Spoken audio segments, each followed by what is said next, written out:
Айналайын ағырпек балапаным, сен арқылы бойға нұр таратамын. Сен бар болсаң қасымда болды маған, кең әлемді өзіңе қаратамын. Тұсауыңды кестіріп күн нұрына, шомылдырдым айдынның тұнығына. Табиғаттың ең қызық қуанышы, татымайды-ау бір сенің қылығыңа.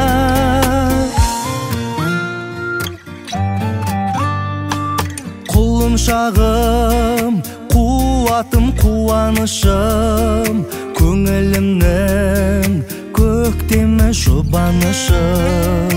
Ұмытамын бәрінде сені көрсем, тәп-тәтті боп осынша туармысың. Тұсауыңды кестіріп күн нұрына, шомылдырдым айдынның тұнығына. Табиғаттың ең қызық қуанышы, татымайды-ау бір сенің қылығыңа. Тұсауыңды кестіріп күн нұрына, шомылдырдым айдынның тұнығына. Табиғаттың ең қызық қуанышы, татымайды-ау бір сенің қылығыңа.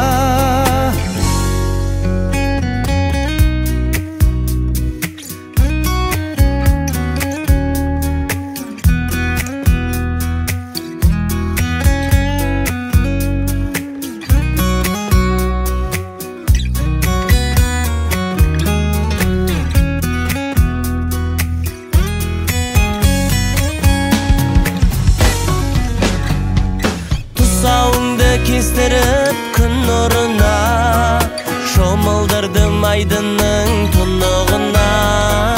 Табиғаттың ең қызық қуанышы, татымайды-ау бір сенің қылығыңа.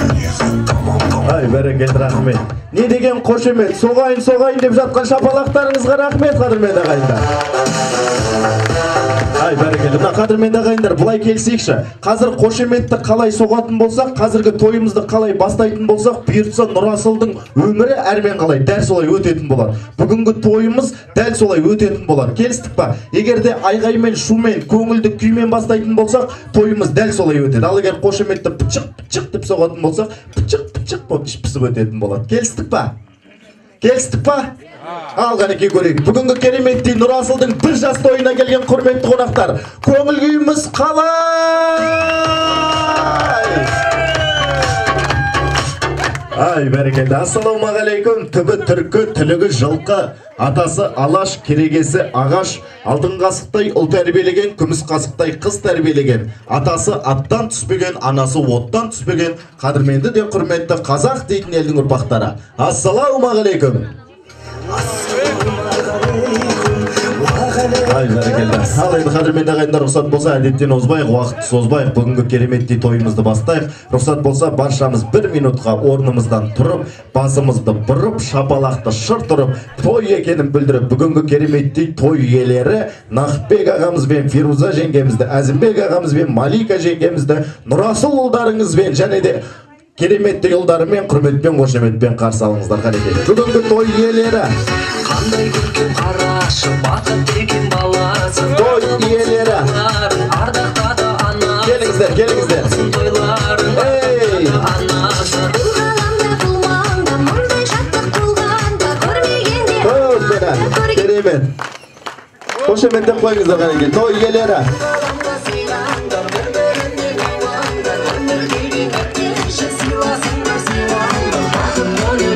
Ай, бәрекелді, рахмет. Міне керемет, арнайы Нұрасылға кереметтей ақ тұлпары мінгізіп жатқан осындағы Нұрмахан нағашы ағасына бір қошемет ұрып қойыңыздаршы. Арнайы салоннан алып әкелген екен, бәрекелді. Ал тойықты болсын аға. Ой, бәрекелді. Тойықты болсын аға.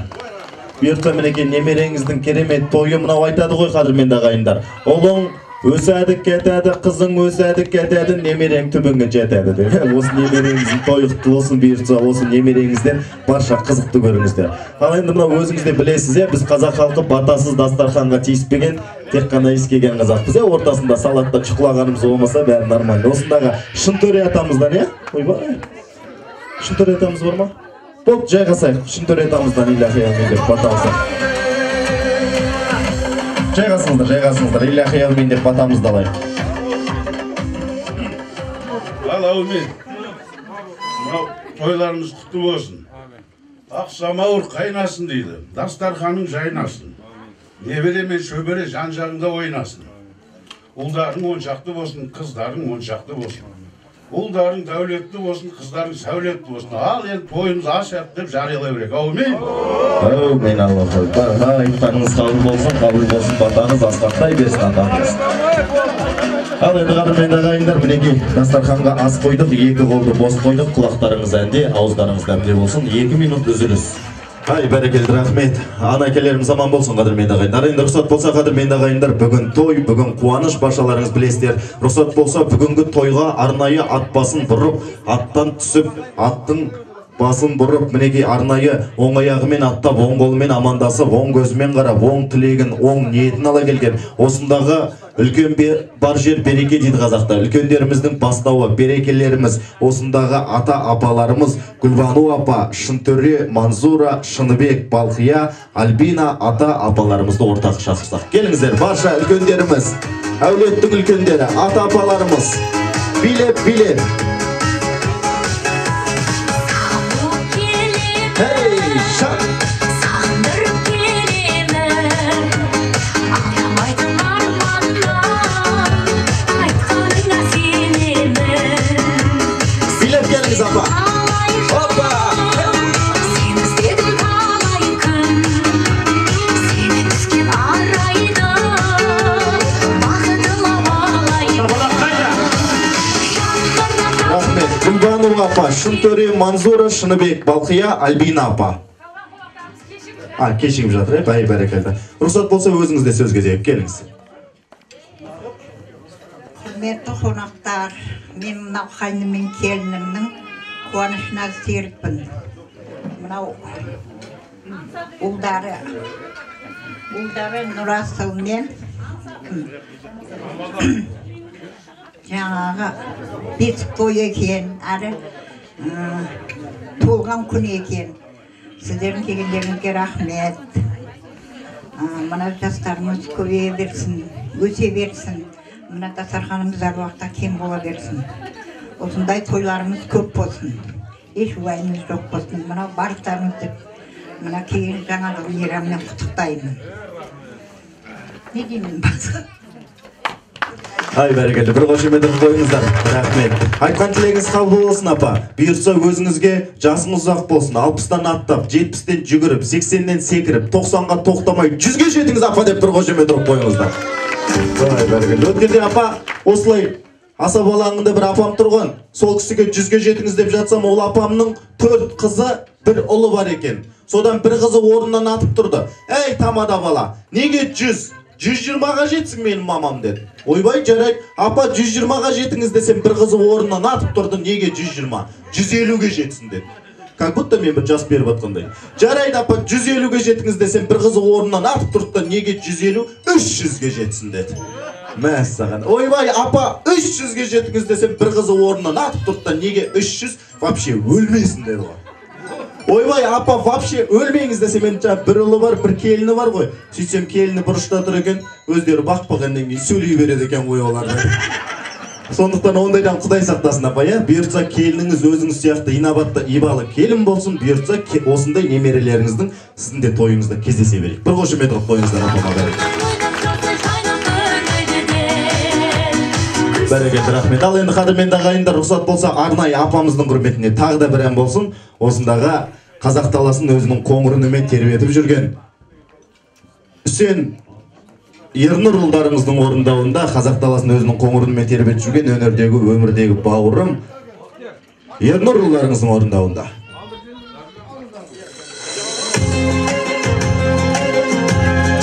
Ай, бәрекелді, аналарымыз арбасыңыз.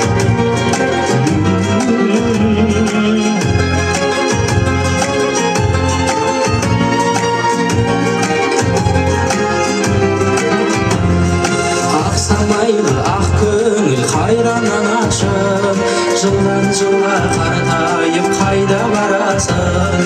Қарттығыңды байқатпай ол қыздарыңа, әз басыңа ақ шәлі байлап аласың. Анашым, барасыңсың, данасың, дарашыңсың, түрпілініп түндей қылмаған бақыт тілейтін жанашырымсың. Анашым, барасыңсың, данасың, дарашыңсың, түрпілініп түндей қылмаған бақыт тілейтін жанашырымсың. Есейсем де соңыңнан ере қалмаймын, шалай кетсем өзіңе өлең арнаймын. Ер жеткенше мен ойлап алаңдап едің, ер жеткен соң сен ойлап мен алаңдаймын.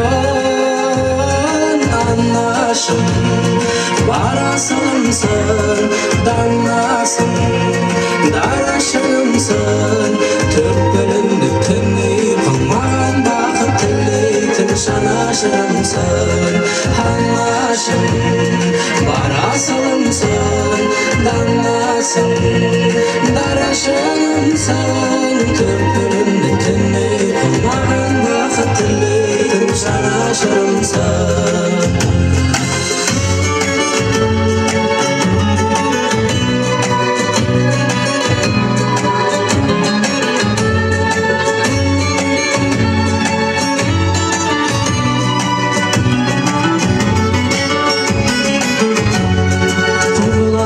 Жүзімді қаратамдай, саған саулық тілеймін алатаңымда. Табаныңда жұмақтың кілтін жасырдың, не бар екен аялы алақаныңда. Анашым, барасыңсың, данасың, дарашыңсың, түрпілініп түндей қылмаған бақыт тілейтін жанашырымсың. Анашым, барасыңсың, данасың, дарашыңсың, түрпілініп түндей қылмаған бақыт тілейтін жанашырымсың.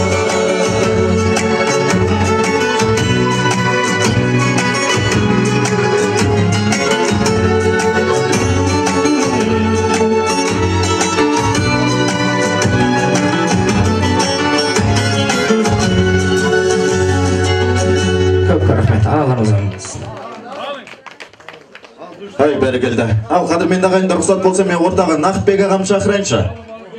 Нақыпбек аға, келіңізші ортаға. Ай, бәрекелді. Ал, Нақыпбек аға, той құтты болсын. Мына бүгін баршасы өзіңіздің немереңіздің кереметтей қуанышына жиналып жатыр. Осы бүгінгі барша ағайын, туыс, бауырларыңыздың баршасын танисыз баға? Бәрін танимын ғой. Барлығын танисыз ба? Иә. Барлығы сізді тани ма? Таниды. Точно тани ма? Қонақтар точно таниды. Танысы не үшін шапалақ ұрмайды? Бәсе, таныған сияқты шапалақ ұрып отыру керек қой.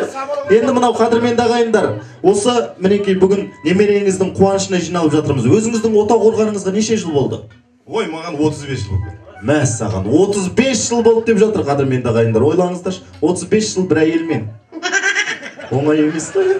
Енді осы 35 жылдан бері жеңгемден еркелететін шығарсың үйде, иә? Ой, қартайғанда жаман керек болай енді еркелетіп алырмыз ғой, жас кезде білмеген екенмін. Не деп еркелетесіз? Оны сыр болып қалсын айтып деп жатыр. Оны сыр болып қалсын еркелетеміз өзіміз енді. Жарайды, онда бір кіші айтсыздар. Ау. Екінші тамақтан кейін айтады. Екінші тамақта, жоқ, басында сұрап алайық, екінші тамақ деген артық кетіп қоймыш та. Басында ақырындап бір кішігірім еркелетіп шақырыңызшы жеңгемді ортаға. Айтып қойғанды жаман кезде. Фируза апасы деп қоямыз енді, апасы дейміз да. Немелердің апасы да. Апасы. Келе қояды мына ортаға дейді. Ай, бәрекелді. Қошемет тұрып қойыңыздар, келіңіз ортаға. Ай, бәрекелді. Ал енді мына қадірменді ағайындар, баршаларыңыз Нақыпбек ағамыз бен Фируза жеңгеміз танисыздар, солай емес пе? Енді сіздерге бір сұрақ қояйын. Осындағы Нақыпбек ағам қандай айтыңыздаршы? Бір ауыз сөзбен. Красавчик, осындай деп. Бір ауыз. Ал. Мірдің қалай? Оғындай. О, тағы. Золотой дейді, тағы. Еркек, ақ көңіл, тағы. Аузын ашса жүрегі көрінеді дейді. Тағы. Бар бақытқа лайықты. Бар бақытқа лайықты. О, керемет. Тағы да. Мына жақтан. Нақыпбек ағам қандай? Красавчик. Мынау негізінде тәте сіз дұрыс айтып жатсыз. Красавчик деп. Ол красавчикті негіз сіз айтқан жоқсыз, білесіз ба? Ол сіз де айтқан жоқсыз оны. Оны мына Қазақстанның ғалымдары зерттеген екен да, сөйтсе Қазақстанда 3-ақ красавчик бар екен. Біріншісі Тәуекел Мүслім екен. Екіншісі Нақыпбек ағам екен. Үшіншісі мен екен. Бәрекелді. Тәтеңнен сұра, тәтеңнен қандай адам екен? О, тәтем өзі шоке болып отыр қандай екен. Қазір естіп. Енді жаңа сіз сұрайық, Фируза жеңгем қандай? Золотой. О, сіздікі золотой. Золотая деп қойсаңызшы қанша? Мына золотой, мына золотая. Тағы. Мейірімді тағы. Ау. Өнерлі тағы. Сұлу тағы. Пысық, инабатты деп жатыр. Енді бітейікші қазір. Нақыпбек аға, негізінде мынау тойдың барлығы осы қонақтарға байланысты дейді. Сіздерге байланысты. Негізінде мына қадірменді ағайындар, тойға келетін қонақтың екі түр болады екен. Есть два вида гостей. Бірінші қонақ сынап келеді. Подаркам жоқ деп жылап келеді. Саған берудің орнына керісінше сенен сұрап келеді. Ойбай, Нақыпбек, вирус деп қайдағы жоқ нәрсені айтып жылап келеді. Екінші қонақ сыйлап келеді. Сен үшін подаркасын жинап береді. Ойбай, керек емес десең де қинап береді. Той үшін алтын уақытын қиып келеді, әйелдері шаштарын жиып келеді. Ешқандай вирусқа қарамастан бір Жигулидің ішіне 23 адам сыйып келеді. Сосын өздері көп сөйлемейтін тұйық келеді. Қалай әзілдесең де көтеріп, тілдерін тиіп келеді, бетіңнен сүйіп береді, подаркасын үйіп береді. Осындай қонақтың мәртебесі әрдайым биік келеді екен қадірменді ағайындар. Енді бір сіздерге сұрақ қояйын. Бүгінгі тойға сынап келдіңіздер ме, әлде сыйлап келдіңіздер ме? Сыйлап деп айта бересіздер ғой. Ендеше былай келсек, егер шын сыйлап келген қонақ болсаңыздар, маған қарсы келмейсіздер. Тілек айтқан кезде сөздерді бөлмейсіздер. Улап, шулап, детсат болмай қысқадан нұсқа сөйлейсіздер. Сыртқа бір адам шықса, соңынан 10 адам ермейсіздер. Если осы шарттарға көнбейсіздер, следующий тойға келмейсіздер. Әзіл ғой, ачы шапалақ бермейсіздер,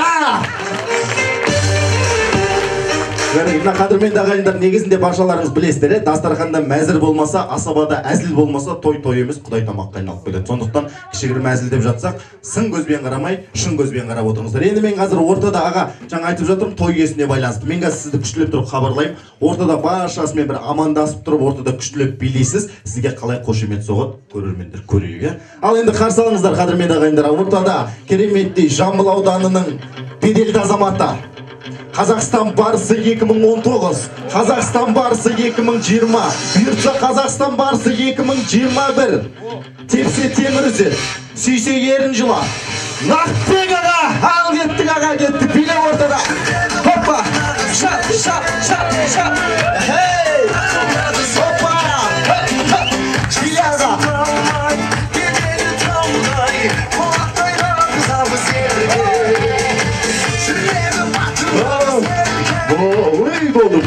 Болды, молодец аға.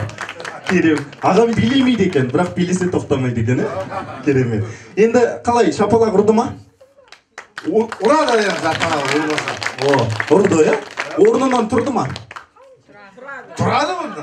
Тұрмай қалды. Жоқ, көрейік, жеңгеме көрейікші, жеңгем. Сізді қазір сізді хабарлаймын, сізге шапалақ ұрама, орнынан тұрама көрейік. Ал қарсы алыңыздар алдарыңызда Баян Есентаеваның подружкасы, Розаль Қожаның нағашы жиені, Самая красивая, Қазақстан аруы 2019, Казахстан аруы 2020, самая красивая, самая умная, самая милая, самая нежная, жынына тисең нервная, деп қоясың. Қарсы алыңыздар Феруза жеңге, ал кетті жеңге ортада билейді.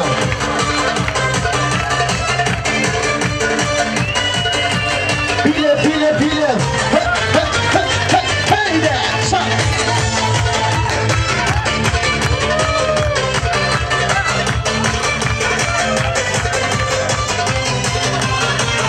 Ой, рахмет, ол болды. Қалай шапалақ ұрды ма? Ұрды? Орнынан тұрды ма? Тұрды. Сізге тұрды ма? Тұрған жоқ, кім жеңді? Мойындау керек, кім? Қазір еме, қалай тоқтаңыз. Не дейсіз? Енді үйленгенде 30 жылға келіп, любом случай әйел жеңеді ғой? Міне, аға, әйелді жеңем дегенің, досрочно өлем дегенің. Әйелді жеңген бірақ еркек бар екен, оның өзі жындыханада жатыр екен. Мына қадірменді ағайындар, қаншама соғысты білесіздер, Гитлермен соғыстық, бітті, немістермен соғыстық, Сталинмен бітті бар, бір бітпейтін соғыс бар екен, әйел мен еркектің арасындағы соғыс. Бұл соғыстың қорқыныштысы, күндіз бойы соғысқан адамың түнде көзі бақырайып қасында жатады. Еще тірі. Пістен атамайсын, ол да болмайды, пленге алайласың. Міне бұның бәрі қадірменді ағайындар, әзіл міне 35 жыл дедіңіз, 35 жылдан бері кереметте міне шаңырақтарын құрып, ұлдары, қыздары, немерелер болып жатыр. Бір қошемет ұрып қойыңыздаршы, бүгінгі той келеді. Мен ортаға сіздер жайдан жай шығарып жатқан жоқпын. Мынау айтады қадірменді ағайындар, жігіттің де жігіті бар, азаматы бір бөлек, қыздардың да қызы бар, перизаты бір бөлек. Діндердің де діні бар, шариғаты бір бөлек, байлардың да байы бар, қанағаты бір бөлек. Қыз алысып, қыз берген, құда деген ел бөлек. Сондықтан өздеріңіздің құдаларыңыз осында кереметтей Нұрасылдың нағашы атасы мен апасы Нұрмат ағамыз бен Мадина жеңгемізді, Нұрмат құда мен Мадина құда қойды ортаға шақырайықшы. Билеп келіңіздер әнеке. Жаным күлейді, кешегідей көңайда, өсті бән салсаң көңіл болмайма. Жаным күлейді, кешегідей көңайда, өсті бән салсаң көңіліңе олайма. Жүрек шондайда, биле жаным күлейді. Опа, шапалақ қайда? Жаным күлейді, кешегідей көңайда, өсті бән салсаң көңіліңе олайма. Жаным күлейді, кешегідей көңайда, өсті бән салсаң көңіліңе олайма. Жүрек мұндайда, жаным күлейді. Ақпаратта хат жаздым, қаламалы күлейді. Жүрек сырын қозғадым, әнге салып күлейді. Не деген би, не деген көңілді күй. Ой, бәрекелді, келіңіздер. Қалай қадірменді ағайындар, жараса ма, қараңыздаршы? Жарасады, керемет, Мынау негізінде өзі құда деген өте қасиетті халық қой, білесіздер, Неге десеңіздер, құда деген сөздің әрбір әрпінде қасиет бар да. Мысалы, құда деген сөз қандай әріптен басталады, айтыңыздаршы? Ау, Қ деген сөздің өзінде қаншама қасиетті сөздер бар. Ең бірінші қандай сөзді білесіздер? Қасиетті, қыдан келетін. Құранның алдында. Құдай. Құдайдан кейін Құран. Құраннан кейін Қағба. Қағбадан кейін Құбыла. Құбыладан кейін Қазақ. Қазақтан кейін Қонақ. Қонақтан кейін Құда, Құдағи, Құдаша, Құдабала, қарындастар, құрдастар, қатын-қалаш, қайын жұрт, бәрі қыдан келеді ғой. Енді осы қыдан келетін барша ағайынды қарсы алатын үйдегі қара шаңырақ. Қара шаңырақтың ішінде тамақ пісіретін қара қазан. Қара қазанның шетінде араластырып тұратын қара қатын. Қорқпай айтсаңыздаршы, қатын деп. Ағаларым қорқып отыр айтуға, тәжеміз разы қатын деп қояды. Қара қатын. Енді осы қара қазанның ішінде қыдан келетін қандай тамақтар бар? Қазы, қарта, қуырдақ, тағы. Не дейді? Қаным? Қаным, білмеймін. Қамыр, қамыр. Сосын қыдан келетін қаймақ, құймақ, құрт, қазақта көп қой қыдан келетін. Және де кереметтей қазақтың құрметті қонақтарына деген құрметті қошемет болады екен. Арнайы құдаларға қошемет қойыңыздар. Рахмет. Ал құда сөз кезек өзіңізде. Рахмет, тамада жігіт. Біздің жолымызды бере берсін саған да. Ал кеш жарық. Құрметті қонақтар, мына бүгін қош келіпсіздер. Келгендеріңіздің себебі мынау Рамазан. Нұрасыл балдарымыздың бесік тойы екен. Және Нұрасылдың 1 жасқа толған күн екен. Нұрасылға ұзақ өмір тілеймін, дені сау болсын. Жақсы оқып, жақсы оқу орындарына түсе берсін. Рамазан екен.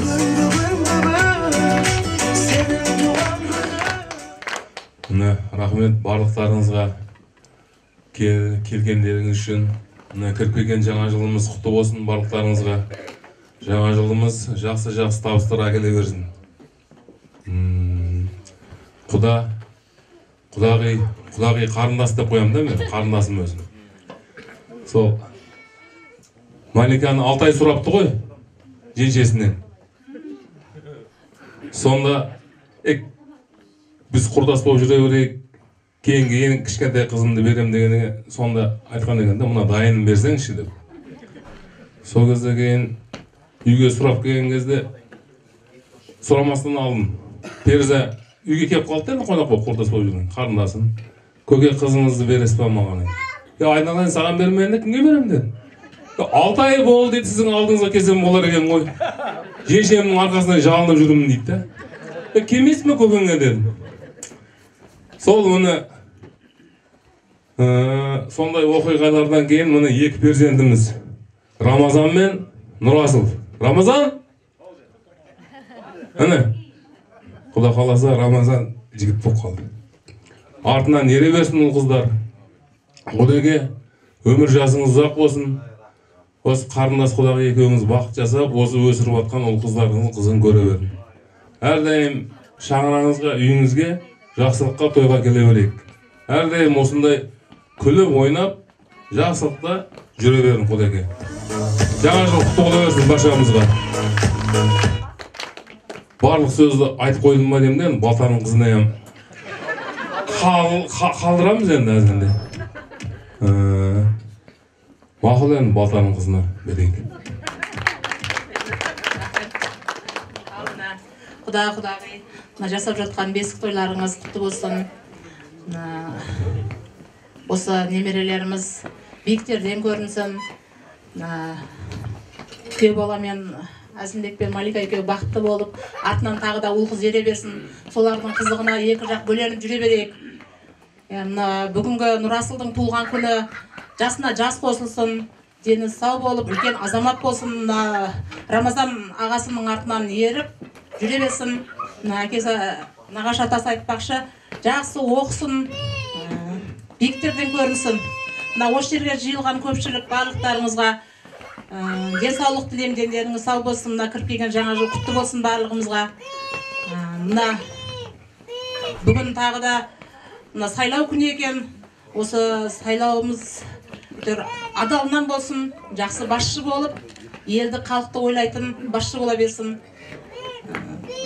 Заманымыз тыныш болсын әр уақытта. Осы жыл Құдай қаласа барлығымызда жақсылық бола берсін.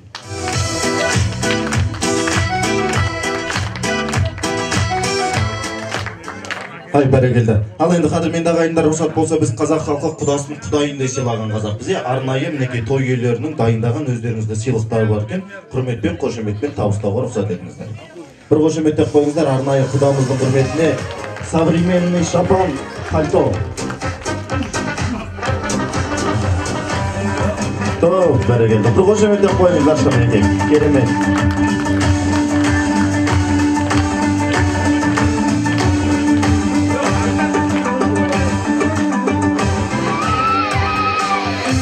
Мінекей, құдағидың құрметіне ақ жаулықты орамал толын жол болады дейді.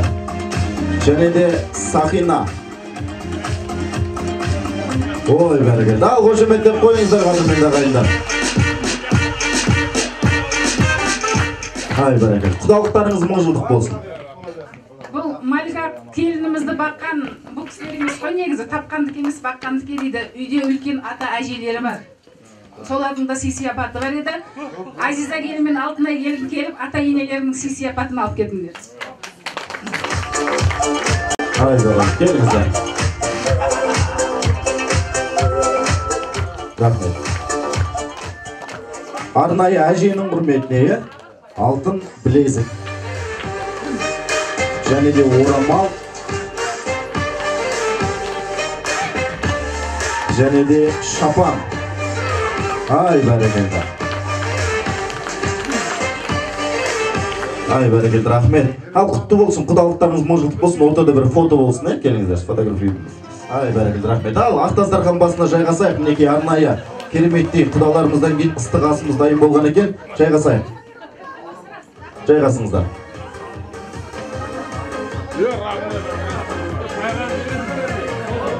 Ал қадірменді ағайындар, қарсы алыңыздар, арнайы бүгінгі кереметтей ағайын туыс бауырларымыздың құрметіне летающий тарелка с сетом. Сейчас разлетится по пакетам. Ақ ет, қара ет, бәрі де керемет. Когда казах кушает ет, не знает никакой бед. Это не китайский бишпакет, это настоящий казахский ет. Ет, ет, ет, лучше для мужчины нет. Встречайте, а чё шапалаха нет? Қарсы алыңыздар, 5 бармақ.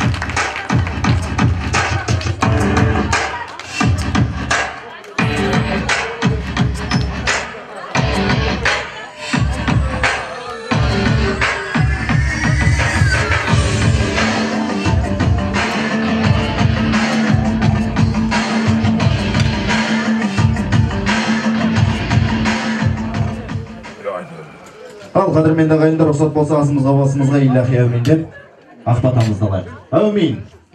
Әумин. Құдайым қолдасын, денсаулығы амандық болсын, мынау жастарымыз бақытты болсын, бір жассыз болған небереміз үлкен жігіт бола берсін. Мұны таға тойларыңыз тоға болсын, Құдайға тойларыңыз тоға болсын. Бар тапқан жиғандарыңыз бар, осындай жақсылыққа тойларға бұйыра берсін. Осындай жақсылықтарға кең дастарханда арқасында кездесіп, жақсылықпен кездесіп отыра берейік. Жастарымыз бақытты болсын.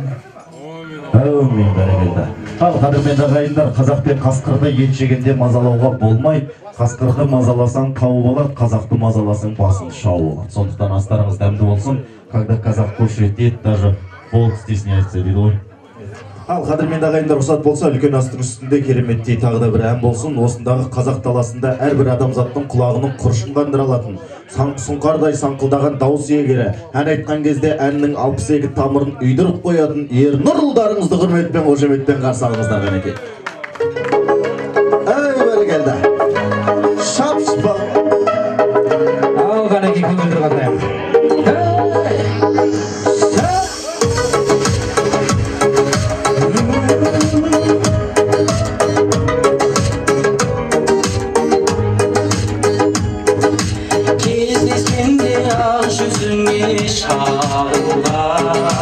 Күн нұрына қайран қалып кетіп сезімімді күмән санап жағылған батылым жоқ болғаныма өкінем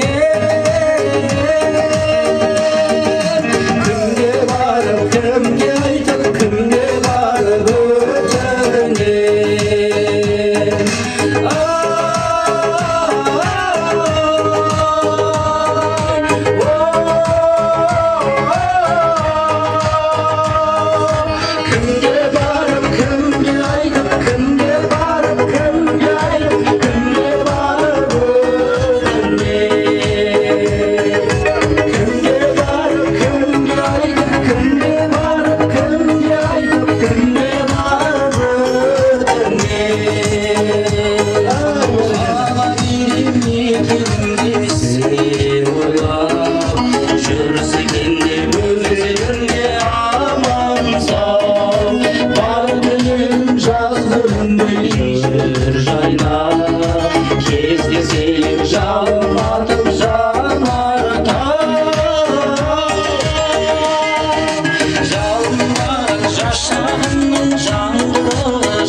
Мына қадірменді ағайындар, баршаларыңыз білесіздер, мысалы жануарлар, мысалы қой болсын, жылқы болсын, сиыр болсын, баршасы неден семіреді? Шөптен семіреді, жемнен семіреді, арпадан семіреді. Біз сияқты асабалар, әншілер шапалақтан семіреміз, қадірменді ағайындар. Мына жігітте диета. Маған қошемет ұрып қойыңыздаршы, қадірменді ағайындар. Рахмет. Енді біз мінекей, рахмет. Бүгін қадірменді ағайындар кереметтей міне құшағына құт қонған қазақтың 1000 жылдық тарихы бар. Жетісудың жерінде, Алатаудың баурайында, ақындар мен батырлар елінде, елі мерекелі, жері берекелі жерде кереметтей ақындар мен батырлар елі Жамбыл ауданында ұлы той, ұланасыр той, сол тойға айтып жатырмыз, құдасын құдайындай сыйлаған қазақпыз. Осындағы Нұрмат құдамыздың құдасы отыр екен. Талғат құда мен Фируза құдағи шақырайықшы ортаға. Келіңіздерші ортаға. Билеп. Талғат құда, Фируза құдағи.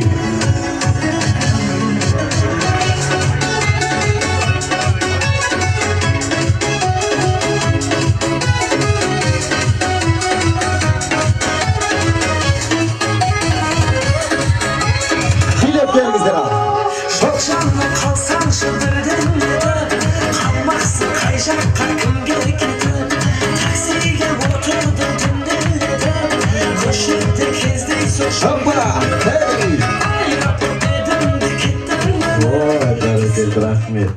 Ал бір қошемет ұрып қойыңыздар, біздің ау қазақ халқы. Рахмет, құдасын құдайындай сыйлаймыз деп жатырмыз ғой, сондықтан осындағы Нұрмат құдамыздың құдаларын жеке бір ерекшелеп тұрып шақырып берші деп өтінген болатын. Рұқсат болса сөз кезегі өздеріңізде. Құда, мына тойыңыз тойға оласа берсін. Әрқашанда осындай той думан болсын. Сіздерге береке тілеймін. Мына келген қонақтарыңызда бәрімізге осындай тойлар жосты бола берсін. Бақытты болыңыздар. Осындай тойлар көбейе берсін, тойларыңыз тойға оласа берсін. Кеш жарық құрметті қонақтар, құда-құдағи бүгін жасап жатқан бесік той құтты болсын. Жастарымыз бақытты болсын. Нұрасыл баламыз 1 жасқа келіп отыр, туған күні құтты болсын. Үлкен Рамазан жігітіміз, құдаша мен күйеу бала бақытты болсын. Сіздерді әрқашан қуантып, кіріп келген жаңа жыл барлықтарыңызға құтты болсын. Бір-екі ауыз өлең айтып кетейін.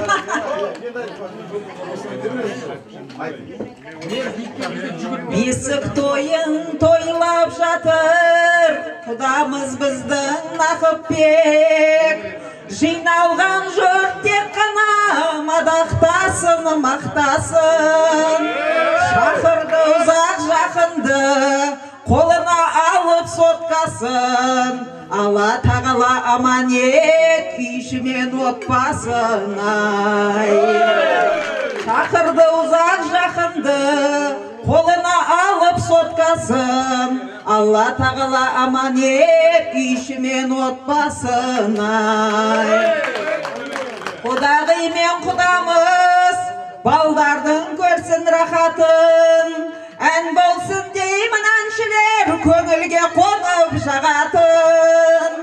Құдажан мен құдағи, тоқтамасын сағатын. Тынық болсын өмірін, таусуындай ағатын.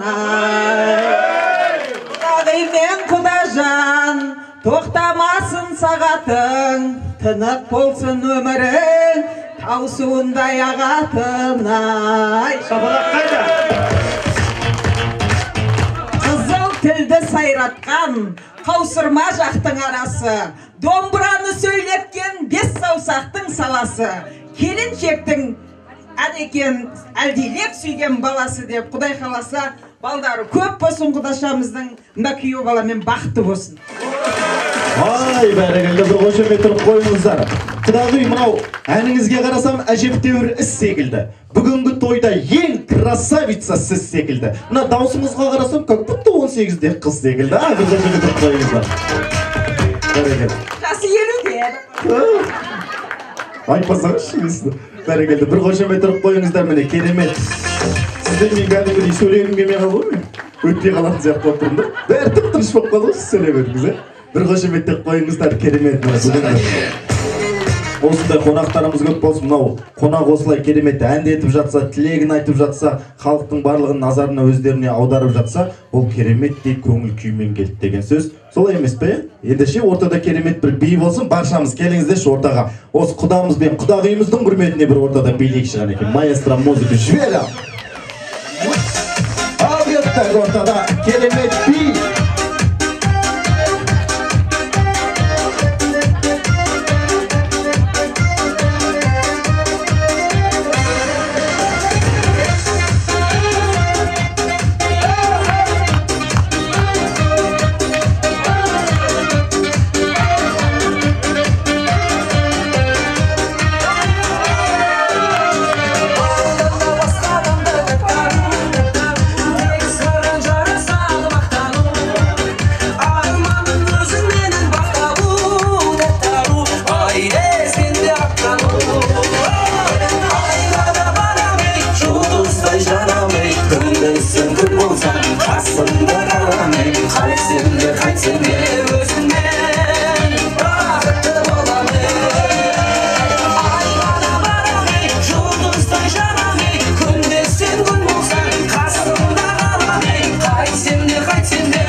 Рахмет, келіңіздер Ақтастархан басынан орын табыңыздар. Керемет би болды міне құдаларымызды. Ай, бәрекелді, рахмет. Ал қадірменді ағайындар, рұқсат болса, осында кереметтей туған жердің ыстық болар ағашы да әркімнің жету керек бағасына. Ананың ақ сүт үшін қарыздарымыз барлығымыз өмір бақи нағашыға деген екен. Осындағы барша Нұрасылдың нағашылары және де Нақыпбек ағамыз бен Фируза жеңгеміздің барша құда-құдағиларын шақырайықшы ортаға. Атын атамаймыз, түсін түстемейміз. Барша Нұрасылдың нағашылары, келіңіздер, нағашылар қауымы. Мінеке, жиеннің жақсысы нағашыдан дейіп жатады. Бар ма нағашылар? Жаутаңдаған баладай, жалындаған жанарай, жүрегімді кеттің. Жаралай, жаралай, жаралай. Бір бұрылып қарамай, мұңқы болып барадай, әттең сүйген жүректен обалай, обалай, обалай. Жаутаңдаған баладай, жалындаған жанарай, жүрегімді кеттің. Жаралай, жаралай.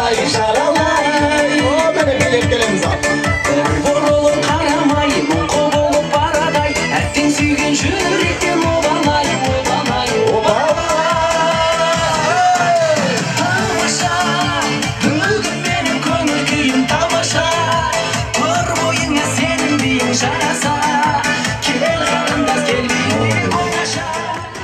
Бәрекелді. Ал нардай болған, таудай болған нағашылар қош келдіңіздер. Тамада, мына үлкен нағашты боладым. Тамам міне үлкен нағашты жады. Мәшінесін тартып отты мұрасыл. Бәрекелді. Қош келдіңіздер ал, келген қарандарыңызға гүл бүтсін. Нағашылар енді қазір мында баршамыз сөйлейтін болсақ, мен үйге барып келсем болатын сияқты. Сондықтан бір 3-4 адам сөйлейік, қалғанымыз қосылып билейік. Мәселе тілекте емес, мәселе ниетте, иә? Кімнен бастаймыз? Келіңіз. Сабыр сақтайық қадірмен ағайындар. Дәмегүл құлайшы нағашысың ғой, Дәмегүл. Келіңіз аға. Ай бәрекелді. Келіңіз аға, өзіңізден бастайық. Негізмен нағашы емес, жиі болып келем бұл кісі. Нұрасыл және Рамазан туған күндерің құтты болсын, үлкен жігіт болсын. Нұрмат келін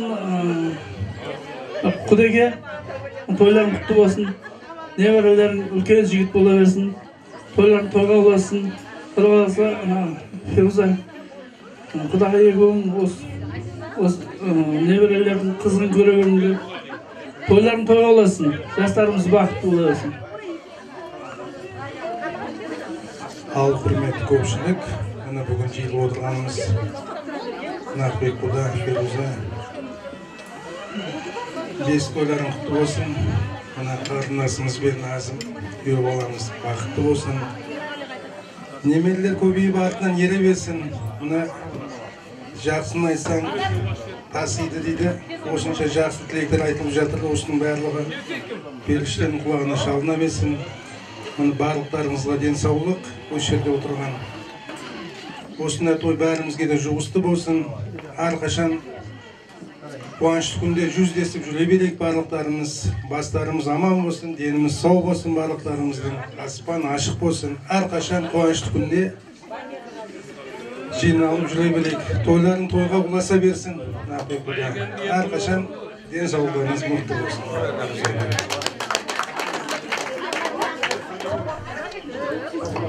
Құрметті қонақтар, сабақты ине сәтімен дейтін міне бүгін Нақбек пен Ферузаның, Мәдина мен Нұрматтың ойында жүрген көптен бергі немерелеріне той жасау еді. Міне сол тойдың куәгері болып бәріміз қатысып отырмыз.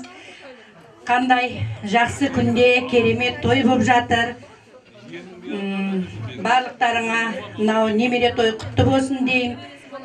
Балалардың той ешқашан таусылмасын. Міне былтыр шілдехана, биыл тұсаукесер той, келесі жылы мектепке бару демекші, тойлары жалғасып, сол тойлардың бәрінде бәріміз куәгер болып, осы төрт көзіміз түгел қатыса берейік. Балаларымыз бақытты болсын, өмір жастары ұзақ болсын, дендері сау болсын, ата-аналарының, ата-әжелерінің үмітін ақтай берсін. Барлықтарыңызға осындай той жұғысты болсын. Осы айтқан сөздерге бәріне қосыламыз. Саламатсыздар ма, құрметті қонақтар. Қайным, келін, мына бүгінгі қуанышты күндеріңіз құтты болсын. Нұрмат, Мәдина, сендердің де қуаныштарың құтты болсын. Мына сәбилеріміз үлкен азамат болсын, арқаларынан ере берсін. Семьяларыңызда тек қана қуаныш, дастархандарыңыз осылай кеңінен жайыла берсін. Ай бәрекелді. Қосыламыз ба? Қосыламыз, ай бәрекелді. Мәселе тілекте емес, мәселе ниетте. Тілек қабыл болмайды, ниет қабыл болып, баршаларымыздың ниетіміз бір. Сондықтан айтқан тілектеріңіз қабыл болсын, бастарыңыздан бақ кетпесін, астыларыңыздан тақ кетпесін. Бұйыртса пенсияға шыққан кезде пенсияларыңызды үкімет алып кетпесін деп бір әу бүйтіп қойыңыздар. Ал енді біз ортада керемет нағашылармен фото болсын шыған екенсіз. Фотография көреміз. Ай бәрекелді. Ал нағашылардың құрметіне бір керемет би болсын ортада. Көңіл көтеріңіздер қадірмен ағайындар. Келіңіздер, баршамыз бірге билейік. Бүгін той, бүгін қуаныш. Ей, шыр!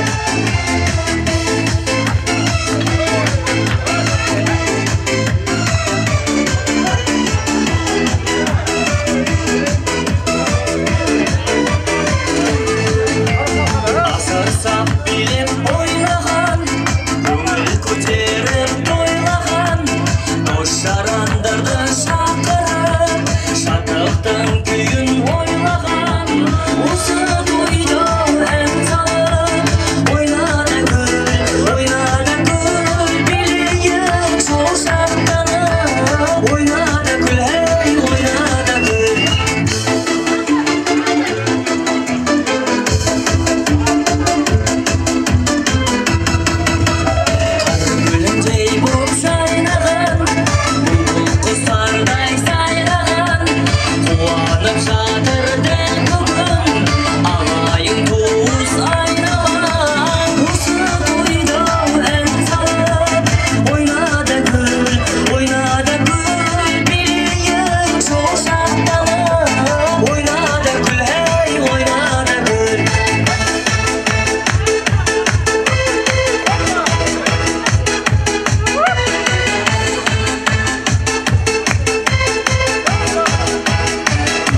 Sende geçti sayay.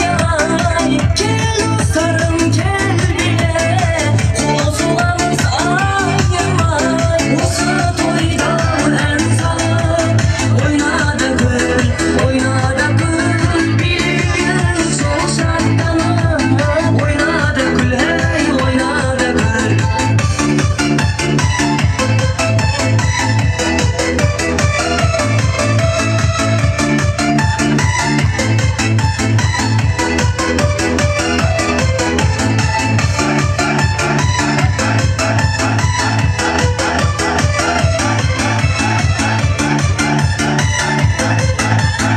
Ой, светошты.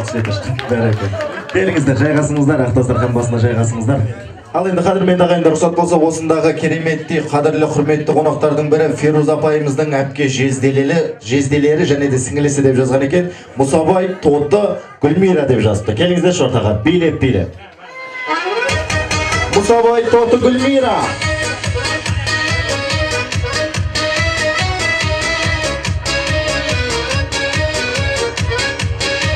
Барма.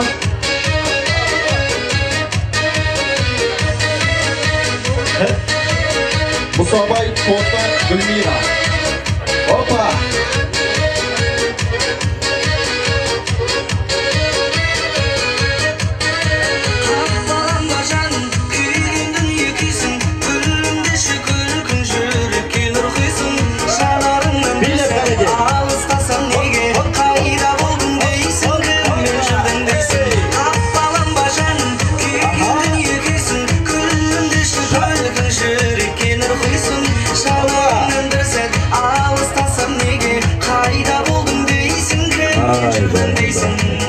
Ал, қош келдіңіздер.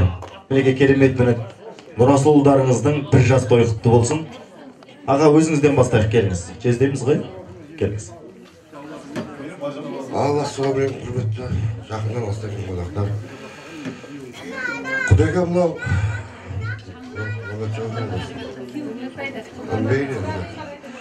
Құдайға мынау ек жақа құтты бола берсін. Тойларыңыз. Мынау алдында кіріп кеткен жаңа жылдарыңызбен бәріңізді өткен кеткеннің бәрі ескі жылда қалсын, жаңа жылда жаңа табысқа жетіп, құда қалса осы немелердің қызығына тоймай жүре беріңіздер.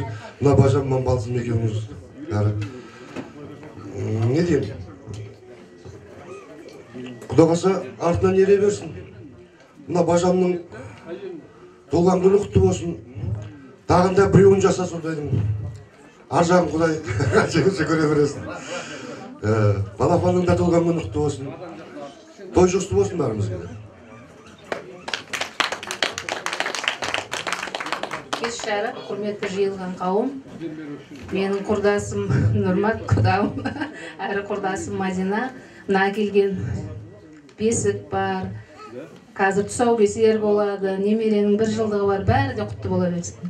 Мына сіңлім мен күйеу балама тілерім, Нақыпбек өткен туған күнің құтты болсын, жасыңа жас қосылсын, өмірде бар жақсылықты саған тілеймін. Ең жақсы әке сендей болсын. Асқақтау әкенің махаббатындай махаббат тілеймін саған. Сіңліме теңіздің тереңдігіндей махаббат тілеймін. Балаларыңа, өсіріп отқан ұлдарыңа, қыз сияқты келіндеріңе әрдайым өмірдің бар асылын тілеймін. Бақытты болсын, жастары өніп өссін.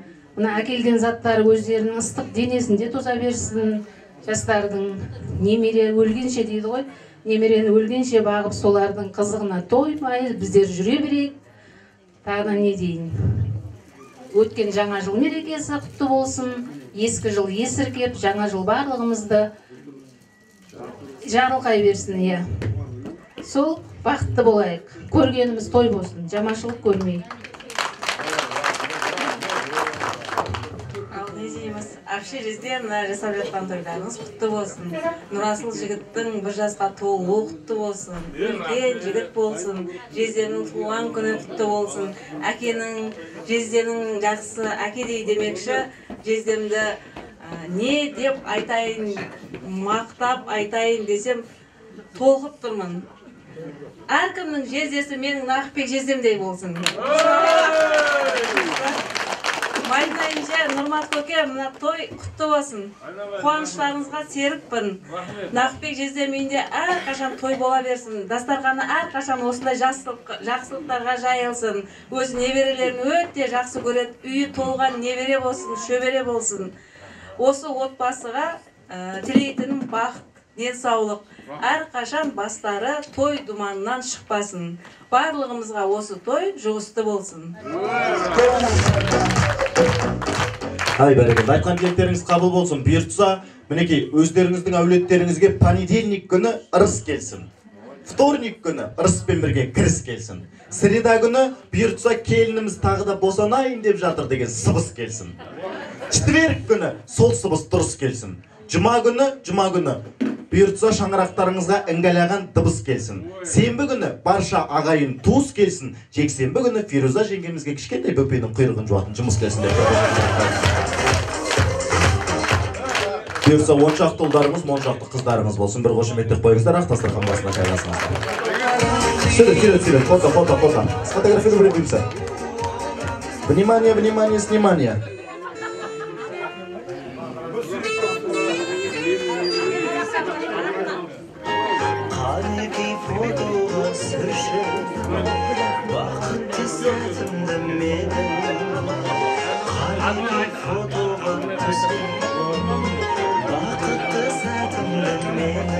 Ай бәрекелді, жайғасыңыздар ақ дастархан басына. Сіздер ортада қалыңыздар, той иелері. Бұл қазір ас қайырып атасын алып, сразу антракт жіберейікті. Келіңіздер ортаға. Мына қадірменді ағайындар, қазір бұлай жасайықшы. Келіңіз ортаға. Фируза жеңге қазір кішігірім ойын болсын, барлығын секеңдетіп, билетіп, бүйтіп ойын ойнатпай қойық. Қазір кішкентай өзіміздің дастарханның үстінде кішігірім ойын болсын. Екі командаға бөлінейік, келіңіз. Мына екі команда осындағы барша жеңгелеріміз, аналарымыз барлығы сіздің командаңыз болады, сіздің командаңыз. Мына, мына дастархан, және де мына дастархан сіздің да командаңыз болады. Өзіңіз қазір ән айтқызасыз. Бірінші Шәмшінің әнінен бастаймыз. Ағаларымды білем ғой, мен қалай айтатын, ағаларыма сенем. Кім айтпайды, жүгіріп барып тұрып жіберіңіз, О, мына жаққа кішкене ән айтты, әннен бір жақтарға құдаларға ән айтқыз деп жатыр. Сайыс болып жатыр, екі жақ жараса соған ән айтуға дайын Шәмшінің әндерін. Болды, дайын болса бірінші Фируза жеңгеміздің командасынан бастайға. Келіңіз, Фируза жеңге, сіз дирижер боласыз. Келіңіз, сіз дирижер боласыз, бүйтіп қызын айтып тұрасыз, мұнда жеңгелерімізді көрек қалай айтатын. Ал көрейікші, Фируза жеңгемнің командасы, көңіл күй қалай? Ай бәрекелді. Ағамның командасы, көңіл күй қалай? Ой бәрекелді, ал көрейік. Бірінші Фируза жеңгемнің командасы Шәмшінің әні. Әрмен қарай жалғастырып кетеміз, ән тоқтағанда. Ал бірге. Сыйладың сен маған, дағаның әргілін, жинадың сен маған, сен берген қостардың, қанатың самғаған, бағала қоштарың, өзіңе ал бірге кеттік.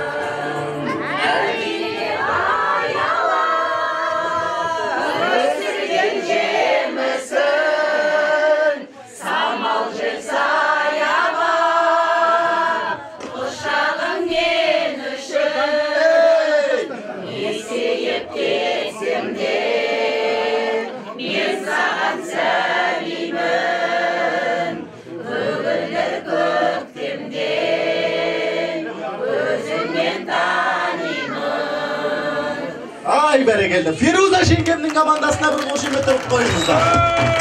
Бәрекелді. Ал қалай ағалар? Тоқтан құлақ болған жоқсыздар ма? Дайынсыздар ма? Ал көрейік. Жалғастырамыз, кеттік ал бірге. Екі команда бірге қосылып. Аға теңіз ортаға дирижер. Ал, бұнда жеңгелеріміз бар. Қосылып тұруға айтайық, бірге. Енамын қойылып.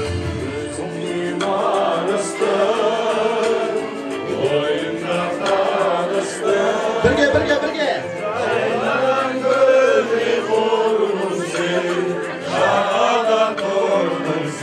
Ал кеттік бірге. Қайнасын көк күнде, сен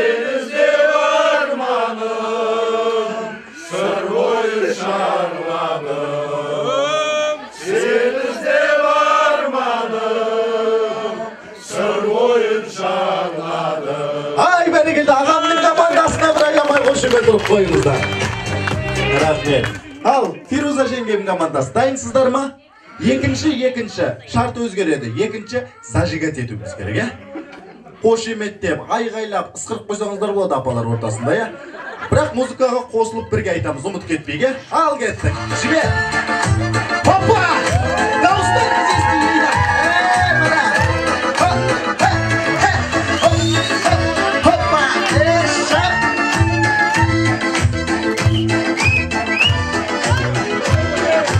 Ал кетті. Жаңбыр, аха, бәріміңді тұрмайды. Сол өмір сәт, есімде қалмайды. Ал бірге кеттік.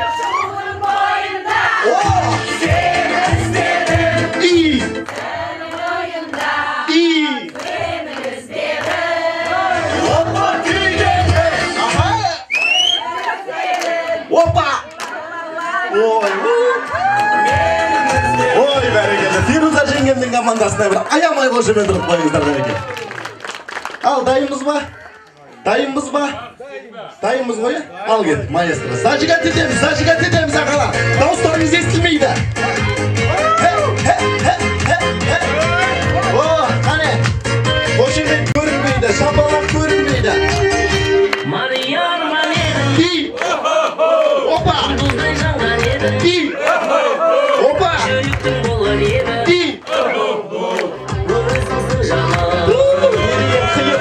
Жетелеп алған еді. Үйде.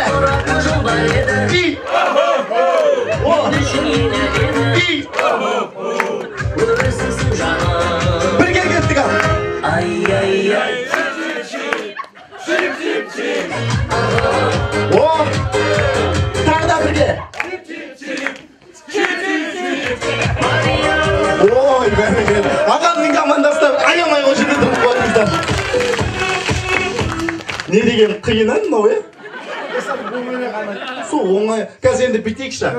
Баршамыз тағы бір өлең айтамыз. Па-па-па-па-па-па. Білесіздер ғой? Білесіздер ме? Ондайға музыка болды, соң қосыламыз, е? Кеттік, жібер. Қосыламыз. И кеттік. Дауыстарыңыз естілмейді. И кеттік.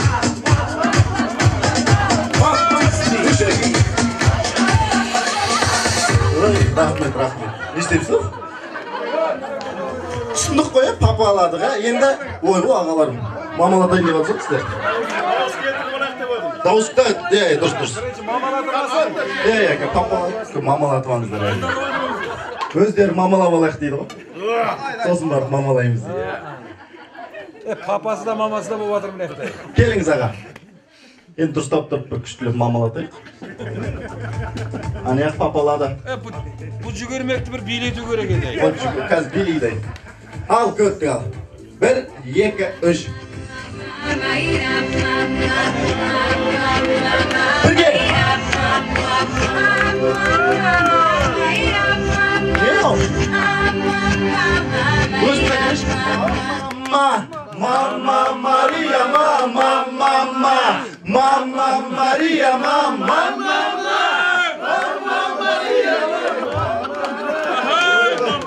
Ой, бәрекелді, рахмет. Айттыңыз сізге мамалатам деп.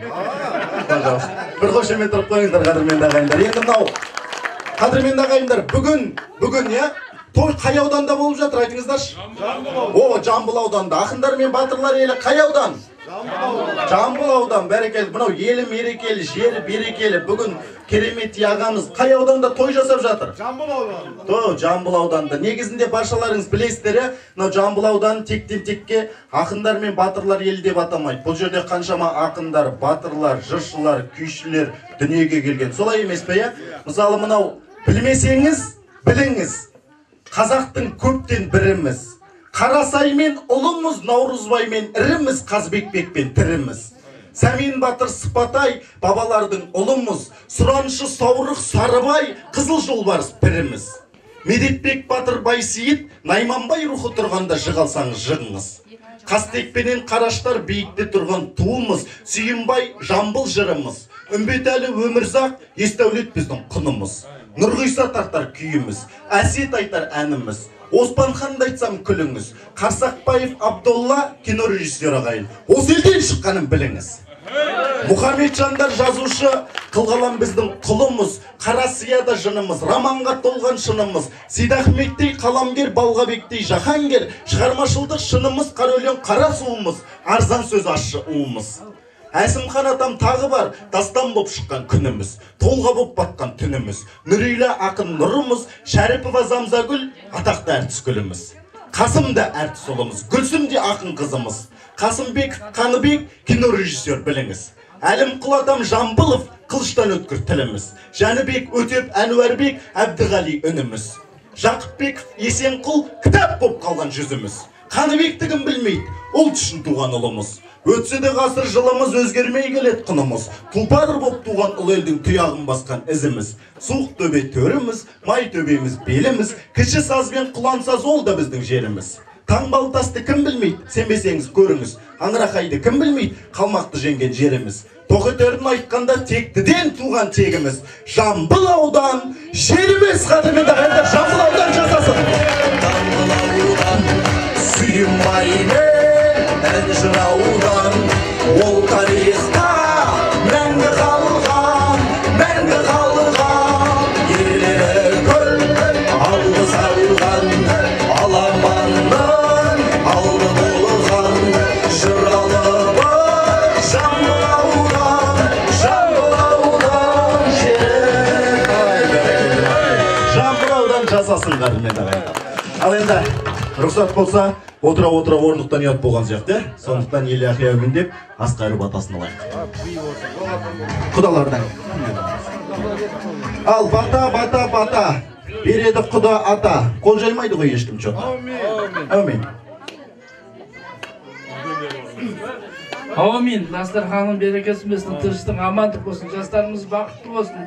Мына небәрелеріміз үлкен жігіт болсын, тойларымыз тойға ола берсін. Аумин. Аумин, бәрекелді. Ал, қадірменді ағайындар, орысша айтқанда антырайық, қазақша айтқанда алтырайық, қырғызша айтқанда бұт жазайық.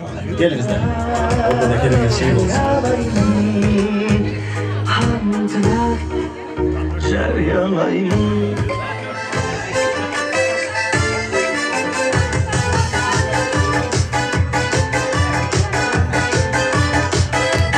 Келіңіздер ортаға.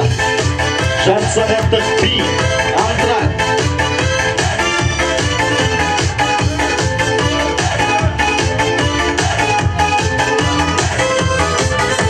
Көргенде сені қысылам жаным, не керек саған осынан бәрін, өзіңше болып қинайсың мені, сендікі жайма күздің алдағым. Қасық екенсің, мен қызығып жүрсің, бозық екенсің. Қасық болсам да, сұлулардың жаным жүзім екенсің. Қасық екенсің, мен қызығып жүрсің, бозық екенсің. Қасық болсам да, сұлулардың жаным жүзім екенсің.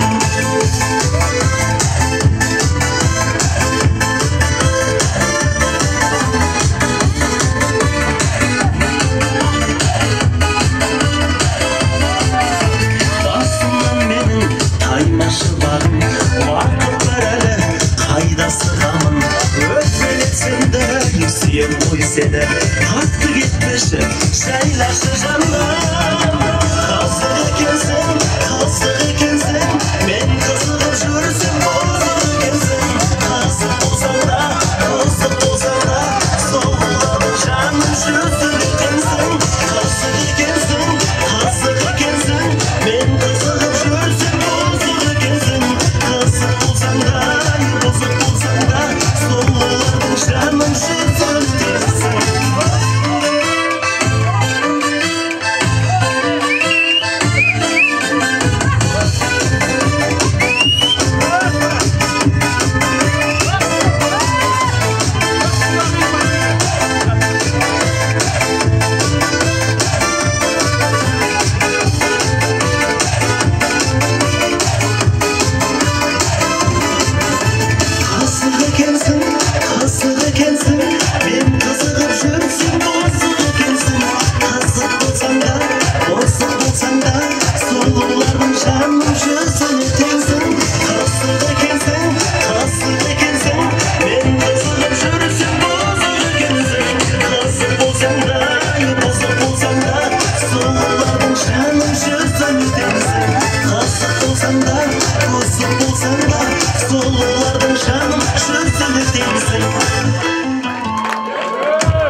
Aşktayısın biliyor benden başka kimse. Kalbin elemiyor senden başka herkes.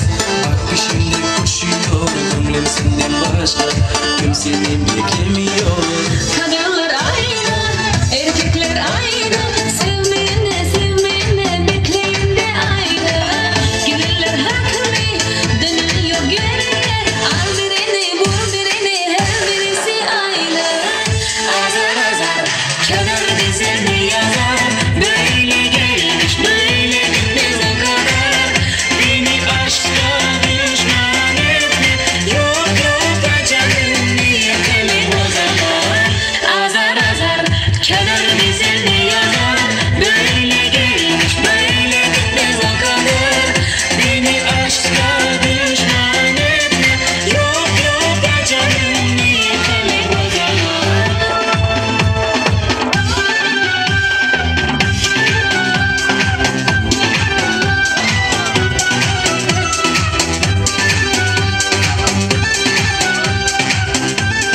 Ай, бәрекелді. Ал, қадірменді ағайындар, сыртта жүрген барша ағайын туыс бауырларымыз шақырайық, достарымыз шақырайық. Бұйыртса мінекей көптен күткен Нұрасылдай ұлдарымыздың тұсаукесер рәсімін жасасақ, қазақ халқы аттанғыласақ та салт аңламаған қазақпыз. Келіңіздер. Ал енді қадірменді ағайындар, рұқсат болса мінекей қазақ халқы аттанғыласақ та салт аңламаған қазақпыз деп жатырмыз. Рұқсат болса, осындағы Нұрасылдай ұлдарымыздың тұсауын кессек деп жатырмыз. Ортаға Мұсабай ағамыз шақырайықшы, арнайы тұсауын кесу үшін. Қазақ халқарында осы ағамыздың жолын берсін деген ниетпен Мұсабай ағамыз келіңіз ортаға. Және де екі шетінен жетектенгенге Нағима жеңгеміз бен Гүлмира жеңгеміз. Келіңіздер. Бір қошеметтеп қойыңыздар қадірменді ағайындар. Мінекей жолы әрқашан ақ болсын деген ниетпен, ешкімнің ала жібін ақтамасын деген ниетпен, сүрінбесін, жығылмасын деген ниетпен. Бүгінгі керемет қуаныштың барлығы осы кішкентай бүлдіршініміздің арқасында. Той иелері асқанынан, тасқанынан той жасап жатқан жоқ қадірменді ағайындар. Бүлдіршіндеріміздің қуанышымен бөлісейік деп, тұсауын кесейік деп. Бәрекелді Мұсабай аға. Өзіңіздің батаңызды беріп, бісміллә деп кессеңіз да. Ал, қадірменді ағайындар, иллахи әумин деп Мұсабай ағамыздың батасын алайық. Әумин! Ал, кәрәумен құда қаласама, Нұрасыл баламыздың дені сау болсын, қадамы оңынан болсын, жолы оң болсын, үлкен шыңдардан көріп бір еліміздің бір үлкен азамат болып берсін. Өлігі сынақтан ере берсін. Әумин! Әумин! Ал, бәрекелді, қанеке керемет ән болсын. Арайлым жеңгеміздің орындауында арнайы Нұрасылға тай аны. Құрметтен, қошеметтен қойыңыздар қанеке. Тұсауын кесеміз қадірменді ағайындар. Нұрасик! Тай. О, қане. Не таңдайды екен? Арайлым жеңгесінің орындауында арнайы Нұрасылға.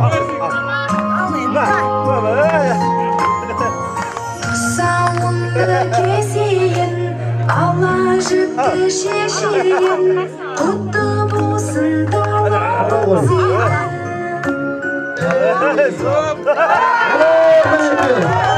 Dərgər boladı buyursa. Yerine yeneule dərgər. Al bərəkəlді, Araylım jengesining orundauında. Balabanım qaz, bu da xanım bayqa, qaramındı bas, ayna bayın dey. Balabanım qaz, bu da xanım bayqa, qaramındı bas. Ey bərəkəldə, buyursa mineki ülkün dərgər bolar. Düşünüm bömegim, qalağımdı bileyin, day basıp kelşi şalıma. Sağan məzbub qarayımız, qadamındı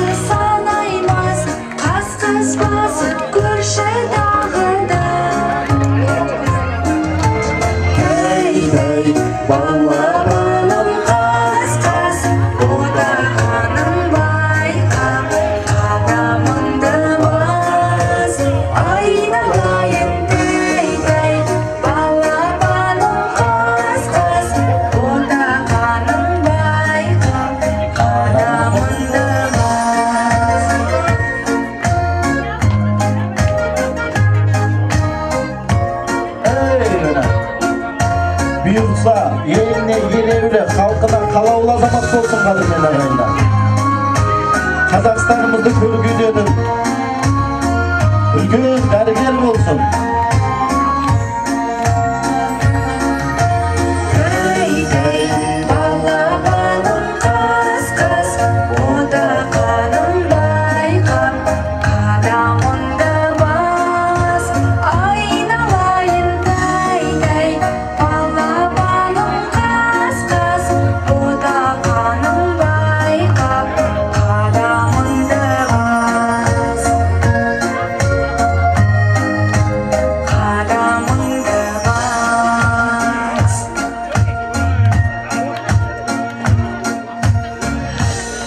Ай, бәрекелді. Арайлым жеңгесіне бір қошеметтілік қойыңыздар, арнайы Нұрасылдай ұлымызға. Міне қадірменді ағайындар, керемет дәрігер болсын деп ырымдап жатырмыз. Келіңіздер, ақ дастархан басына шайғасыңыздар. Сыртта жүрген барша ағайындарымыз шақырайық.